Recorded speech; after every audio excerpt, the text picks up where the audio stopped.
Yesus safuke jirenya nafkine bayini ararake safuna jalalake Yesus safuke jirenya nafkine bayini ararake abasa surate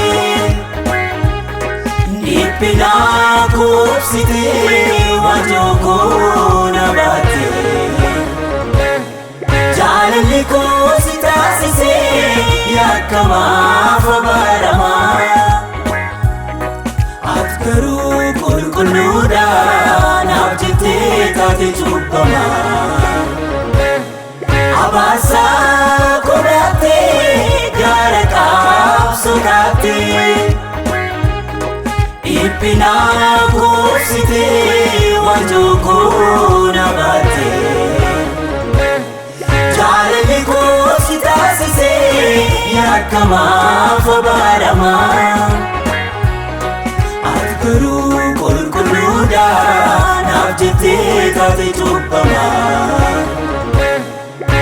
Yesus olarara Izatina nafife Yesus olarara Izatin duti korfe Yesus olarara Izatin si ulchufame Yesus olarara Sinjirini afalme Yesus olarara Yesus olarara Yesus olarara Luba guddicha kakuhara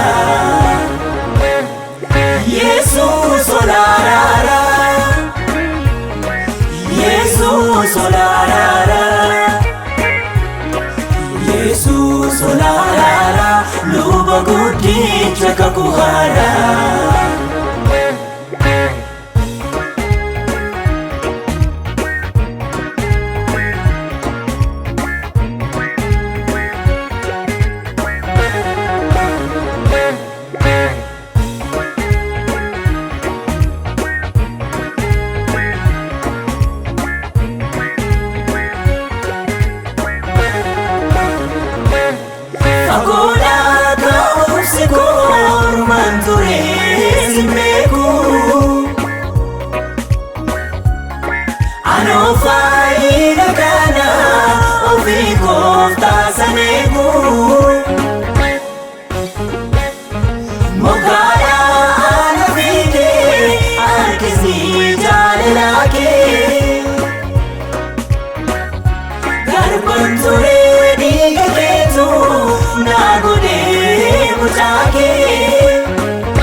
Nagode mujake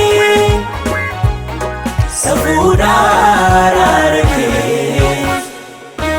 Nagode mujake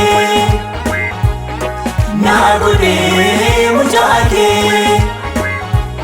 safuna rarake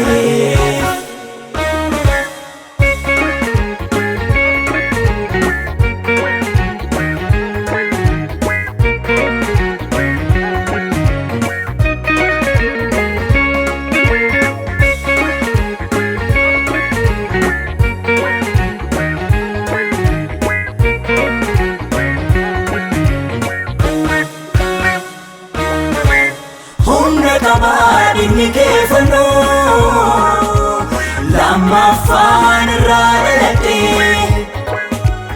humna qabaan inni kee fannoo qajeelummaan isaan argadhe humna qabaan inni kee fannoo dunkaana cubbuun irraa tasaase humna qabaan inni kee fannoo garbummaa jaalaa dhugaa na baase.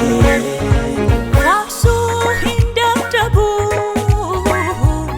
har'a sumna qaba diinni kee jaalalaa na barsiise inni fannoo gubbaa gochi kee. Faarsuu hin dadhabu har'a sumna qaba diinni kee tolootaatti na hiriirse inni fannoo gubbaa gochi kee. Faarsuu hin dadhabu har'a sumna qaba diinni kee jaalalaa na barsiise inni fannoo gubbaa gochi kee. Faarsuu hin dadhabu har'a sumna qaba diinni kee tolootaatti na hiriirse inni fannoo gubbaa gochi kee. Faarsuu hin dadhabu har'a sumna qaba diinni kee jaalalaa na barsiise inni fannoo gubbaa gochi kee. Faarsuu hin dadhabu har'a sumna qaba diinni kee tolootaatti na hiriirse inni fannoo gubbaa gochi kee.